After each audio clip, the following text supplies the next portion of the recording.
ચાલો જોઈએ આજના મહત્વના સમાચાર। મુખ્યમંત્રી શ્રી ભૂપેન્દ્ર પટેલે મહેસાણા જિલ્લાની વિશેષ મુલાકાત લીધી હતી, જે દરમિયાન તેમણે વિવિધ ક્ષેત્રના અગ્રણીઓ અને મહાનુભાવો સાથે બેઠક યોજી હતી। મહેસાણા આગમન બાદ મુખ્યમંત્રીશ્રીએ સૌપ્રથમ સંઘની સમન્વય બેઠકમાં હાજરી આપી હતી। ત્યારબાદ 12 વર્ષની અવિરત સેવા, વિશ્વાસ અને જનકલ્યાણ અંતર્ગત તેમણે નગરના પ્રતિષ્ઠિત 5 અગ્રણીઓ સાથે વિશેષ સંપર્ક બેઠક યોજી હતી।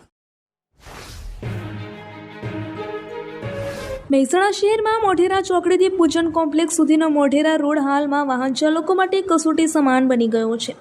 એક બાજુ આઇકોનિક રોડના નામે ચાલી રહેલી કામગીરીના કારણે રસ્તો ઓલરેડી સાંકડો થઈ ગયો છે, ત્યાં બીજી તરફ શાકભાજીની લારી ગલ્લાવાળાઓએ રોડ પર જ કાયમી અંડો જમાવી લીધો છે। સૌથી ગંભીર બાબત એ છે કે શાકભાજી ખરીદવા આવતા ગ્રાહકો અને ખાનગી વાહન ચાલકો પોતાના વાહનો રસ્તાની વચ્ચોવચ્ચ જ ગમે તેમ ઊભા કરી દે છે। આ દ્રશ્યો જોતા એવું લાગે છે કે જાણે સ્થાનિક વહીવટી અધિકારીઓ જ આડેધડ પાર્કિંગ અને દબાણ કરવાની લિખિત પરમિશન આપી દીધી હોય। આ અરાજકતાના કારણે નાના મોટા તમામ વાહનોની અવરજવર બિલકુલ ઠપ થઈ જાય છે અને દરરોજ અકસ્માતનો ભય રહે છે। કડી સબ રજિસ્ટ્રાર કચેરી ફરી એકવાર વિવાદોમાં આવી છે। વહીવટીતંત્રની ગંભીર બેદરકારી સામે આવી છે, જેમાં કડીના સબ રજિસ્ટ્રાર દ્વારા જમીનના ટાઇટલની પૂરતી ચકાસણી કર્યા વિના જ નિયમોને નેવે મૂકીને દસ્તાવેજોની નોંધણી કરી દેવામાં આવી હતી। આ મામલે ગાંધીનગર સ્થિત નોંધણીસર નિરીક્ષક અને સુપ્રિન્ટેન્ડન્ટ ઓફ સ્ટેમ્પની કચેરી દ્વારા કડીના સબ રજિસ્ટ્રાર VM ચૌધરીને કારણદર્શક નોટિસ ફટકારીને કડક ખુલાસો માંગવામાં આવ્યો છે। કડી તાલુકો અને શહેર જાણે દિવસે ને દિવસે ગુનાખોરીનું હબ બની રહ્યું હોય તેમ કાયદો અને વ્યવસ્થાની સ્થિતિ કથળી રહી છે। કડીમાં ક્રાઇમ કંટ્રોલ કરવા માટે ખાસ ડીવાયએસપી ડિવિઝન મૂકવામાં આવ્યું હોવા છતાં માત્ર 5 દિવસની અંદર જ તાલુકાના અલગ અલગ ગ્રામ્ય વિસ્તારોમાં 3 જેટલી હત્યાઓના બનાવો સામે આવતા સમગ્ર પથકમાં ચકચાર મચી ગઈ છે। રવિવારે રાત્રે વધુ એક આથેડની કરપીણ હત્યા કરાયેલી લાશ મળી આવતા પોલીસ તંત્ર દોડતું થઈ ગયું છે।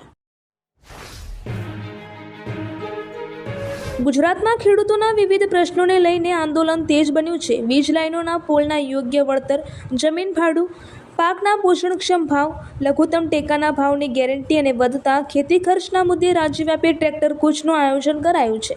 આ અભિયાનના ભાગરૂપે બનાસકાંઠા જિલ્લાના ડીસામાંથી અંદાજે 40 જેટલા ટ્રેક્ટર સાથે મોટી સંખ્યામાં ખેડૂતો ગાંધીનગર તરફ રવાના થયા છે। તેઓ પોતાની માંગણીઓ સરકાર સુધી પહોંચાડવા માટે કૂચ કરી રહ્યા છે। ગત 24 કલાક દરમિયાન રાજ્યમાં પ્રી-મોન્સૂન એક્ટિવિટી વચ્ચે વાતાવરણ સૂકું રહ્યું છે। મહત્તમ તાપમાનમાં કોઈ મોટો ફેરફાર જોવા મળ્યો નથી। સમગ્ર રાજ્યમાં સૌથી ઊંચું તાપમાન સતત બીજા દિવસે ભાવનગરમાં 41.4 સેલ્સિયસ નોંધાયું। રાજ્યના તાપમાનમાં 1.3 ડિગ્રી સેલ્સિયસનો ઘટાડો નોંધાયો છે।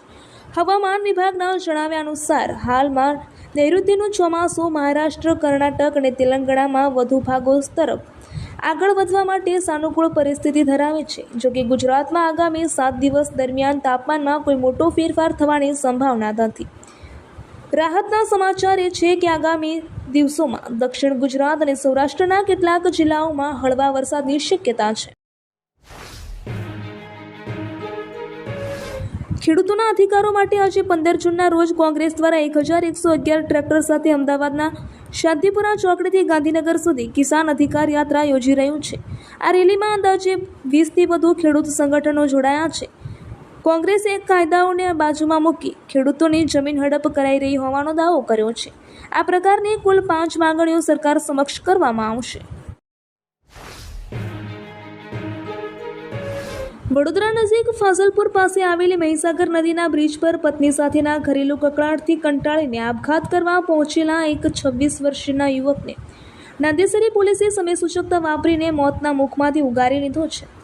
જનરક્ષક 112 કંટ્રોલ રૂમને મળેલી તાત્કાલિક વર્દીના આધારે પોલીસ કાફલો ઘટના સ્થળે દોડી આવ્યો હતો। પોલીસે નદીમાં કૂદવાનો પ્રયાસ કરી રહેલા યુવક અને તેની પત્નીને સુરક્ષિત રીતે બચાવી લીધા હતા અને નાંદેસરી પોલીસ સ્ટેશન ખાતે લાવી દંપતીનું યોગ્ય કાઉન્સેલિંગ કરાવ્યું હતું। ભરૂચ શહેરની ઐતિહાસિક અને 700 વર્ષ જૂની જુમા મસ્જિદ ફરી એકવાર મોટા વિવાદના કેન્દ્રમાં આવી છે।